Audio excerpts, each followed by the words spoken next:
Hello everyone, আজ হলো বৃহস্পতিবার আর আজকে আমার একটু ভালো লাগারই দিন, মানে একটু এক্সাইটেড আমি। সেটার কারণ হচ্ছে প্রথমে আমি শাড়িটা দেখতে পাচ্ছ।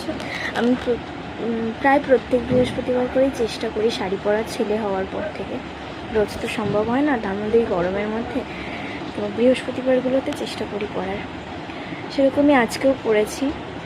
এটা গত সপ্তাহেও পরেছিলাম, বের করা ছিল, তাই ভাবলাম আর নতুন কিছু বের করবো না, এটাই পরে নি, ধোয়াই ছিল।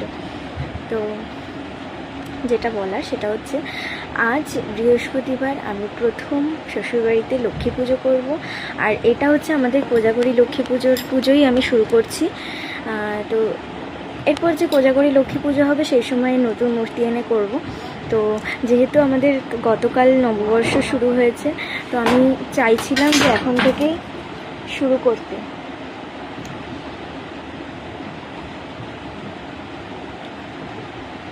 এখন থেকেই পুজোটা শুরু করতে।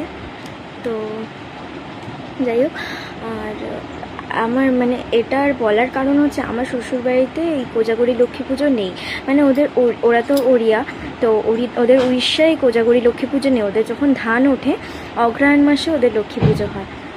আর লক্ষ্মী পুজো কিছু বসাতে হয়, তারপরে আবার সেটা তুলতে হয় হচ্ছে মাঘ মাসে, এরকম কিছু একটা ব্যাপার আছে। মাঘ মাসে পুজো করে তারপরে আবার মাঘ মাসে কদিন পরেই ঘরটা তুলতে হয়, এরকম কিছু নিয়ম। ওদের পুজোর প্রসাদ আবার বাইরের কেউ খেতে পারে, মানে বাড়ির সদস্যরা ছাড়া আর কেউ খেতে পারে না।